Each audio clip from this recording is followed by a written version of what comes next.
Barnard College is the preeminent women's college in the country, and we're dedicated to celebrating women's excellence in all its forms. I'm Sion Bylock, the president of Barnard. On behalf of the entire Barnard community, I'm so proud to welcome you to the 11th Annual Athena Film Festival, a true celebration of women and leadership. The spirit of the festival reflects Barnard's legacy of supporting women and giving them the academic and community resources they need to become leaders in all fields and industries. Alums who have dared to make their mark on the world like activists Grace Lee Boggs, Shirley Adelson Siegel, and Connie Hess-Williams. Storytellers like Zora Neale Hurston, Anna Quinlan, and Greta Gerwig, and scientists such as Margaret Mead, Helen Rainey, and Jackie Barton. Today, we continue to support our current students as they prepare to emerge as the next generation of courageous and audacious leaders. Barnard is so proud to be the home of the Athena Film Festival, so sit back and enjoy the show. Barnard College and the Athena Film Festival are here to amplify and celebrate these awesome stories.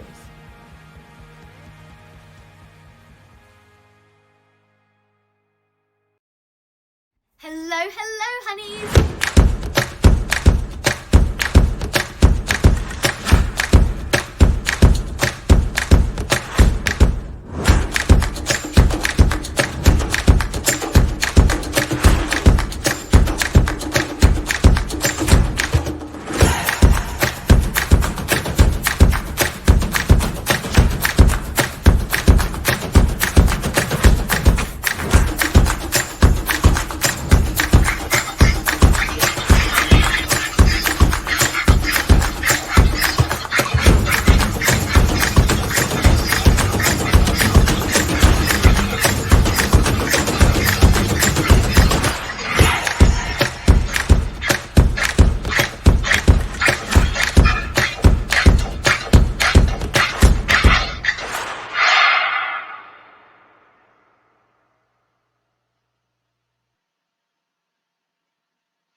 Hi, good evening. Thanks for joining us. My name is Melissa Silverstein. I'm the artistic director and co-founder of the festival. So excited to be here this evening to talk about the film The Eighth. I just wanted to thank Fork Films for sponsoring this event. We're really appreciative of their love and support throughout our time of the festival. And I just wanted to also acknowledge the fact that today is the day. In 93 years, we actually have 2 women nominated for Best Director for the Academy Awards. So just putting that out there. Let's celebrate day. But today is to talk about a movie that I find incredibly moving. I watched it again yesterday and I just wept again. I don't know what it is about your movie that makes me just inspired. So we're here to talk about the film The Eighth. And one of the directors here is Aideen Kane. Welcome. Hi. Thank you for being here. You. And also 2 of the protagonists of the films. We have Ailbhe Smyth and we have Andrea Horan. Thank you all. Thank you for staying up late in Ireland. We very much appreciate it. Okay, so I hope you've all seen The Eighth, but basically in a nutshell, The Eighth tells the story of the campaign to repeal the Eighth Amendment, which was put into effect in 1983, that basically did not allow any abortions to be done in Ireland. Did I get that kind of right? Okay, great. And what they do with this film is go behind the scenes of actually a movement, which we don't get to see, like an actual movement. And so I guess I want to start with Ailbhe for a second. So you talk about being part of like the second wave of the women's movement and kind of coming of age in that time, and how you brought your experience of being a second waver into kind of this third, fourth wave kind of activism. So tell me a little bit about, because it was really, what I loved about it was intergenerational, your movement. And so talk a little bit about how you were, you brought your experience to people who had such passion but not organizing experience, and what that meant for you. Well, first of all, it's lovely to be here. And I think it's kind of seamless, you know, Melissa. You don't set off to yourself and say, oh, in 1983 it was this, and in 1992 we're dealing with a different generation, and in 2002 when we have another referendum again, we're dealing with it happens, I think, very seamlessly that the generation, certainly in Ireland, kind of one melds into the other. But I think what's really quite unusual and remarkable about the situation in Ireland in relation to abortion is that we actually had all of these, pretty well every decade, we were having a referendum on abortion one way and another, so that every half generation from the beginning of the 1980s onwards was actually having to fight this fight. And of course, that meant that you had a lot of people who had been there all along, like myself, who was very experienced for our time, and then other women coming along with their new ideas and fresh perspectives and different kinds of energy and dynamism. And I think that that was really the wonderful and interesting thing, or one of the interesting things about the movement for appeal, in that it was that melding of different kinds of energy and expertise, and that somehow we actually got all of that to work together. It wasn't, she's younger than me, I'm older than her, I know more. No, you didn't feel that in the least in this film. No, and it wasn't like that on the ground. Right.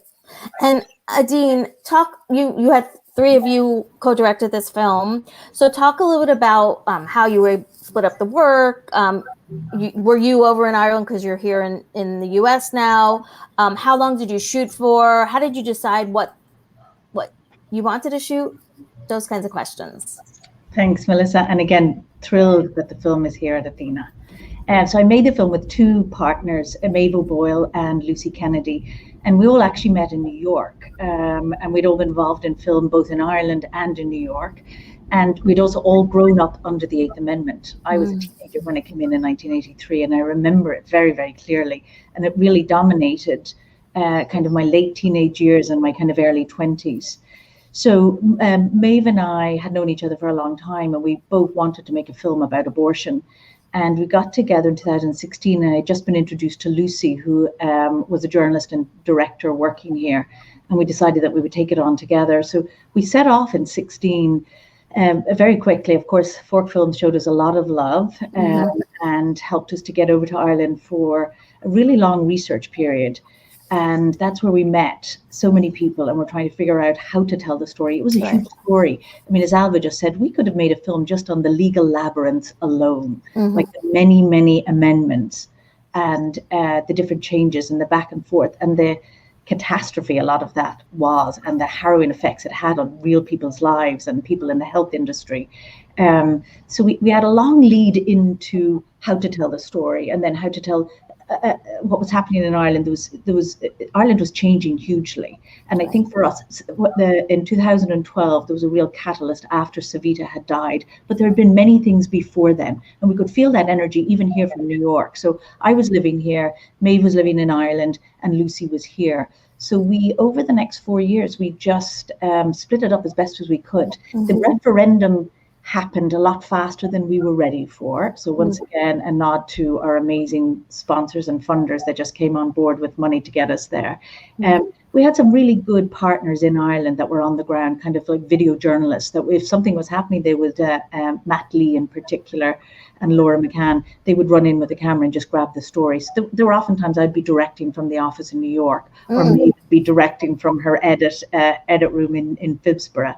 So we got there as often as we could, as much as we can. As soon as we got some funding, we tried to always have one person on the ground. How do we split up the work? That was interesting. We came, each of us, with different kind of, I'm a producer, been a producer for a long time. Maeve is an editor, but she's becoming a lot more involved as a director and producer in her films. And Lucy is a producer, director, but also a really well-trained journalist. So our skills were really complementary. It was a wonderful thing to do, to work with two other women. And we had a lot of fun. But we also had a system that if two people made a decision and there was no time to involve a third, we just ran with it, as long as there was two voices in there. And it was really, the funding dictated a lot of who was around when and how. until we got most of the footage, until the vote happened. Once the vote happened in May 2018, the lead up to that was extraordinary. It was probably the most exciting time. We had 3 different crews one following Andrea, one following Ailbhe, and then just filming all over the country. So it was a really big project. And how did you get involved in this? Because, in the beginning you talk about how this is, you're not a feminist, this is not your thing. And then all of a sudden you're like deep in a feminist act. So talk a little bit about your passion for this. I would say I was never not a feminist. I was never really an activist. So for me, I didn't engage in protesting. I didn't like marching. It wasn't the language that appealed to me to activate me and to mobilize me. So when I have a nail bar in Dublin, and it's obviously full of women all the time, and I have younger women working there, and they weren't very mobilized by politics at all. And when we had a general election, some of the candidates came in to get their nails done, and suddenly I saw this small bit of exposure really galvanizing the girls and really getting them encouraged and wanting to know more about the election, how the results were going, following the polls. And I was like, if you could mobilize these women by bringing people and messages to their spaces rather than expecting them to go to other spaces, to other ways of media or whatever, that you would have this huge army of women who would get involved and fight in their way. And that, I suppose, that was one of the reasons why I kind of agreed to do the film, is because that a lot of the time things can feel academic and they can feel out of your reach. Whereas if you have a lot of skills that you can bring, I worked in marketing and PR for a long time, and if you can bring those skills in your way, that not to feel afraid to bring them in the way that you're going to activate it. So we started this thing called the Unreal Issues that was all about throwing glitter on the issue without minimizing it. It was about making it more enticing to come involved, and for people like me who weren't marchers, protesters, shouters, that they would be able to bring their voice to it in a way that they were comfortable with, and that there's a lot of conversations that protesting and canvassing and activism has to be hard, but if you're going to be doing it, you might as well enjoy doing it and feel passionate about it, and if there's no reason why it has to be a hardship. So we kind of came at it as a way of okay, this is what we want, how do we get it, and how do we enjoy doing it at the same time. And how did you meet Ailbhe? So Ailbhe is the founder of this big coalition of groups that were all under one umbrella that she led and found. And when I started to read up and get involved in the movement, obviously Ailbhe was the key woman. So I approached her and we went for coffee, and I was like, this is what I'm thinking of doing, and I just what do you think? And she's like, yeah. And I had so much respect for Ailbhe, because then I suppose when I'd seen movements before, my friends had been involved in them, and I'd kind of had a little bit of an introduction to the movement a little bit, and it was a bit thorny and prickly, and I was like, oh God, maybe this is going to be harder than I think. And I met Ailbhe, and Ailbhe has this amazing way of making everyone feel very valid, very valuable, and that their voices are worthy and very encouraging. So that was all I needed to hear. So then I joined the coalition and started going to the meetings. So that made it easier for me then to take messages and strategies that were being rolled out and then translate them into my language and into the language of my audience. So it was very cohesive, but it was all done in very different ways. That's great. So this question for any of you. So, you passed the referendum legalizing abortion in your country, or repealing, and, things are really bad here. We technically still have illegal abortion, but, people can't access abortion. So I guess what I'd like to hear from any of you is, I found your film to be so hopeful, and made me, always when you see a film like this, you think, okay, we can do it, right? I know it's very different places and ways to go about it, but what would you offer to all of us who are really kind of worried, beyond worried, freaked out, here?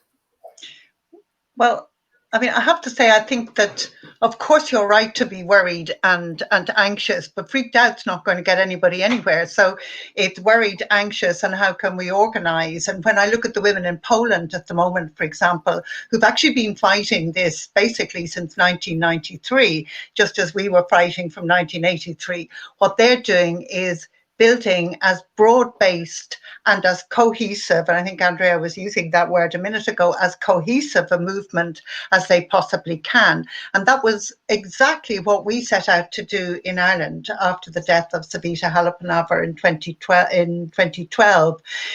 Some of us said we have got to actually bring people together, women pro-choice, but not necessarily pro-choice, and anyone who is actually has a stake in this and is interested. And we spent several years actually building that coalition. It's obviously very different in terms of the scale in the US. Of course it's different, and you do have a different legal system.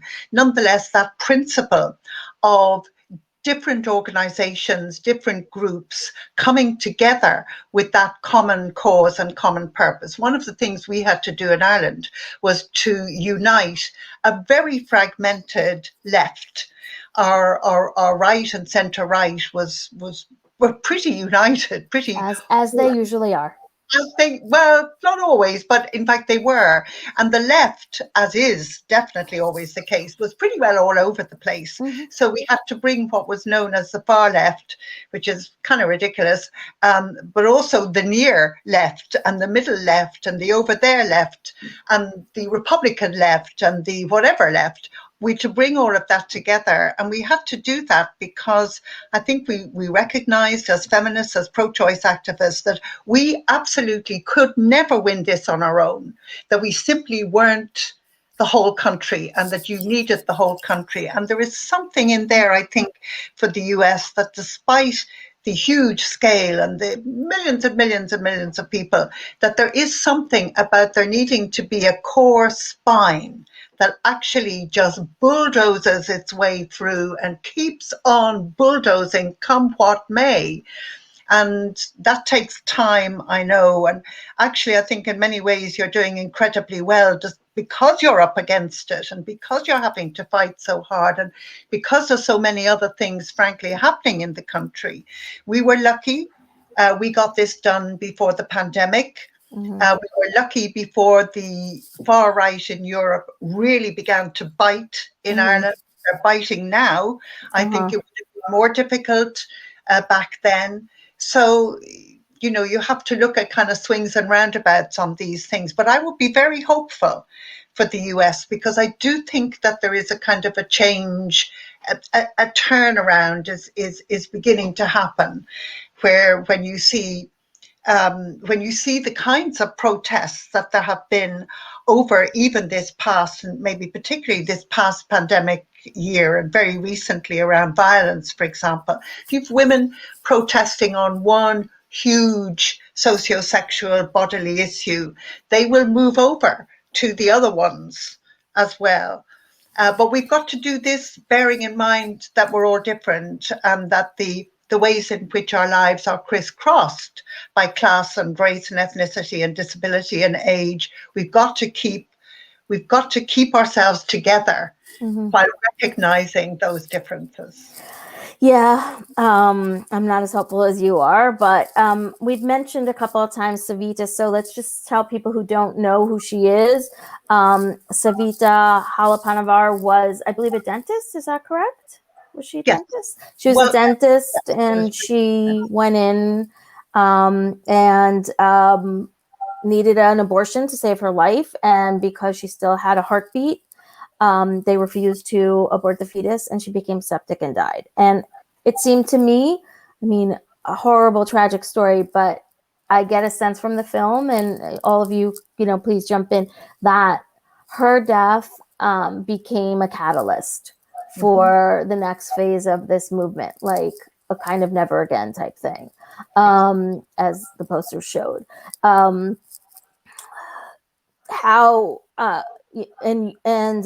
of the questions is, how did you not get into these kind of scare tactics? Because I saw the pollster in the film who was like, I would be like saying all these like nasty negative things. They're too nice, basically.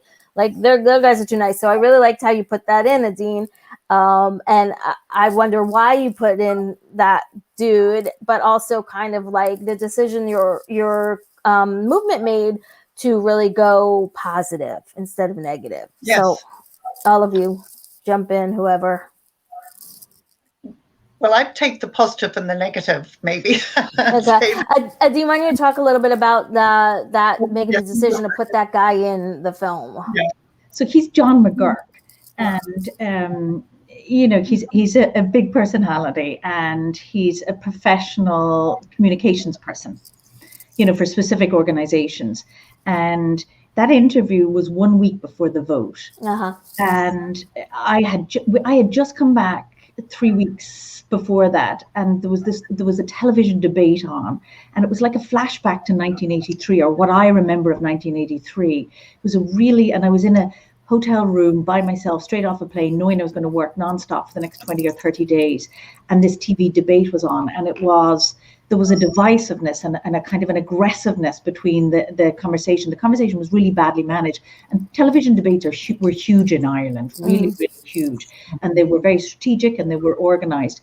And it was really depressing. And so it was very hard for us, from the outside, and we were re-engaging with all of the campaigns to assess where was the country. And we were traveling all over Ireland to small, tiny villages. And so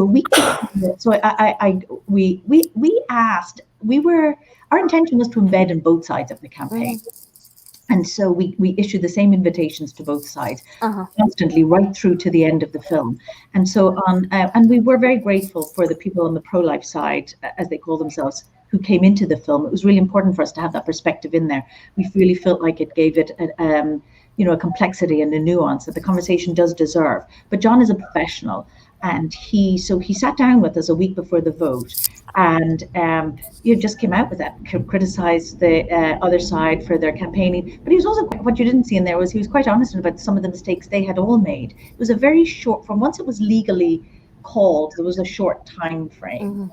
And but I don't know if it was just his interview on the day, he really was quite confident that the game that they were still in the game, and that they could have won. So it was really important for us to show them. I think some of the difficulty of making a film in a campaign is that the campaigners are really busy campaigning, and we're really in their way. And also, they're also on message all the time. Right. And so some of that on messageness, was really important for us to capture. Yeah. And then, and so John was riled up that day. It was just really, there was only about, I think we had 30 or 40 minutes with them, and that was it. But it was important material to get. But yeah, so that's why we felt it was really important to assess. Also, there was the part of the driving narrative of this film was the energy of a campaign. And I know a lot went on, but it was actually a really, civilized campaign. But that was for a very specific reason. And I actually think John McGurk was completely losing it a week before the campaign, and he knew perfectly well they were going to lose. But we didn't absolutely know we were going to win, but I was pretty sure. But I think from the get-go, because we had learned from all the previous campaigns, and we had learned from what happened in other countries, including in the US, Melissa, that if we went in with the old arguments and with the old kinds of framing and ways of talking about abortion, that we were going to meet a stone wall, because people in Ireland had been hearing this 83, 92, 2002. We had to have something new and fresh and different. And we thought, well, actually, we need to tell the truth. We need not to be having these arguments about how many angels can dance on the head of a pin, and about life before when does life begin, and what does the Catholic Church or indeed any other faith say. We need to be shifting that from theology, from morality, from all of these kinds of things over to women. And to say, what is it women actually need? And what women need is good reproductive health care. and they need to be able to access that free of charge, and they need to be able to have all of their reproductive health care needs met.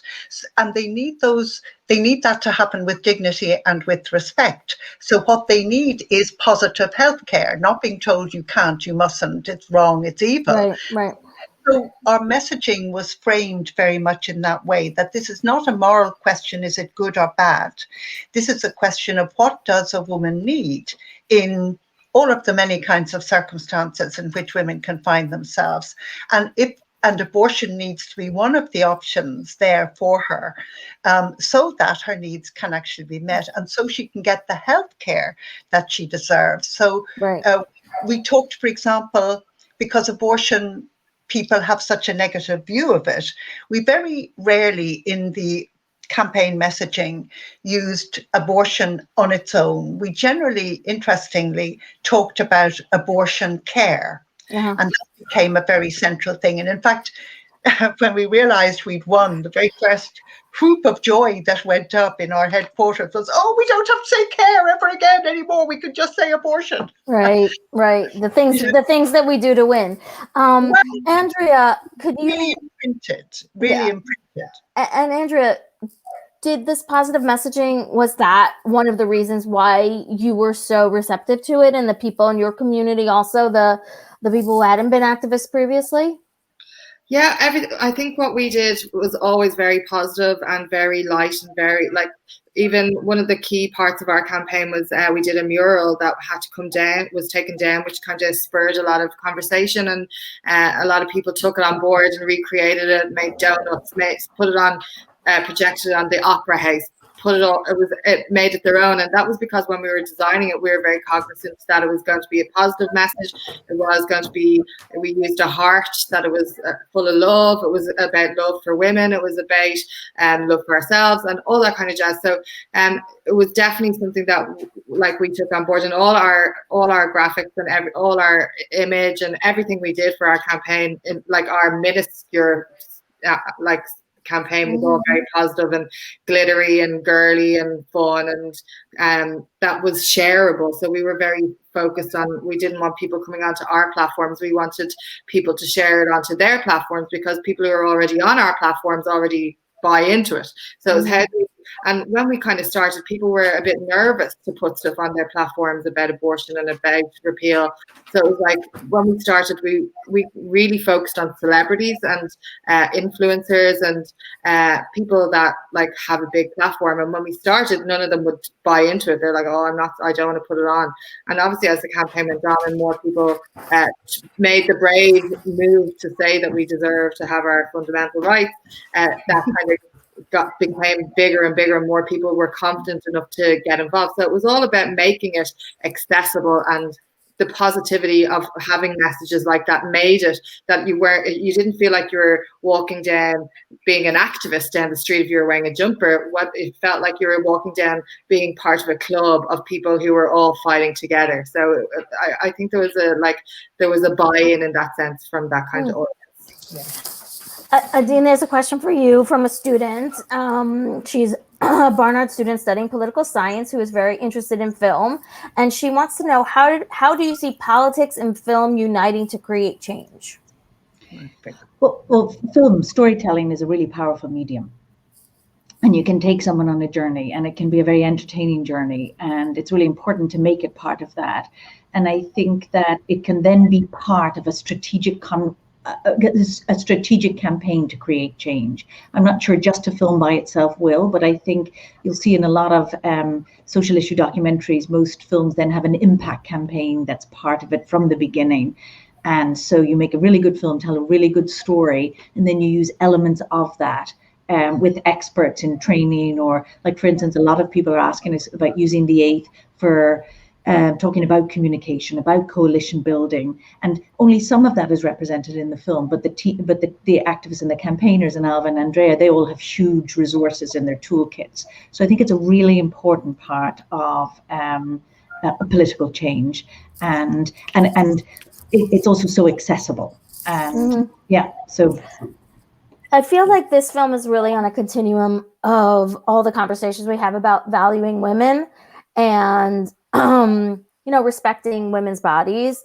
And I know that over in the UK, there is a big movement going on right now for the woman who was murdered, Sarah Everard, protesting and lots of things. And women are really talking about how they are not valued, they are not respected, they are not trusted. Like, people are saying, well, you should just stay home. Well, they're not the ones murdering themselves. And so I think what I would love to hear from any of you is to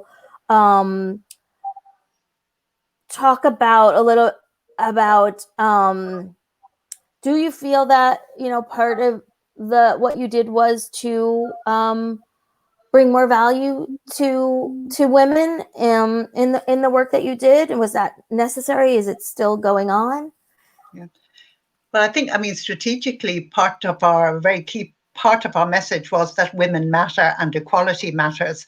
If equality matters to you and women matter to you, then we absolutely must have legislation legislation for abortion. And I think that actually the voters did very much accept that bigger argument, if you like, or that argument which was just beyond abortion, and did see this as a kind of a challenge to see to what extent did the country put its money where its mouth is and actually vote for something which really, really, really matters to women. Whether that will carry on subsequently is always very difficult. But I think one of the interesting things, and why I think this process of change is happening, you see the response to Sarah Everard's death, which has been so deeply moving and also rather disturbing, with the policing of that rally on Saturday. So there are sort of two country things are meeting. But you also look and see that women are protesting in France, where they really haven't done until the last couple of years.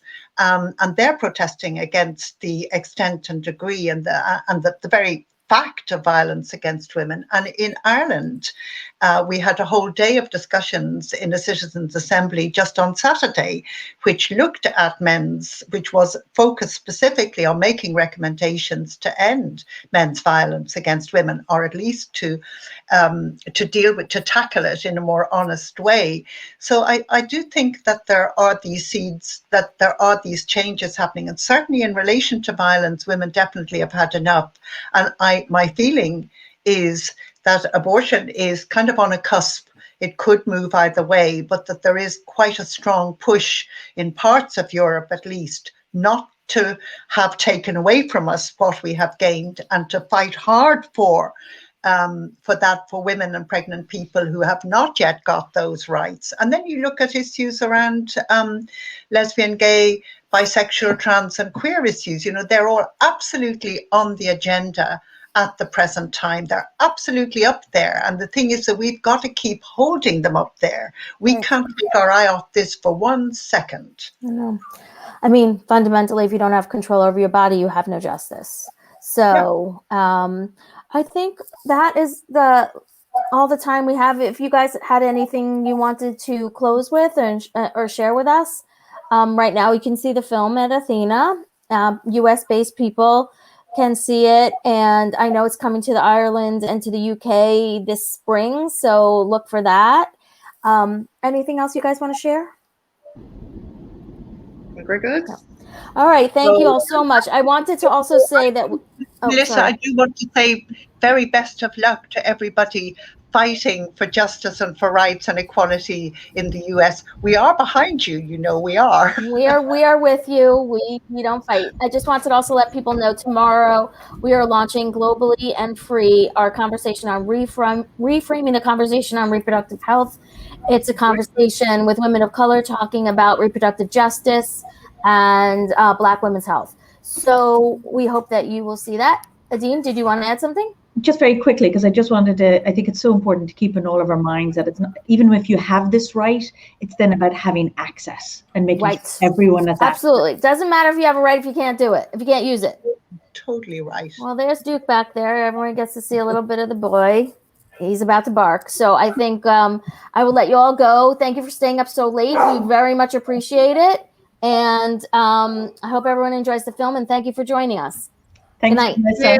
Bye. Bye-bye now.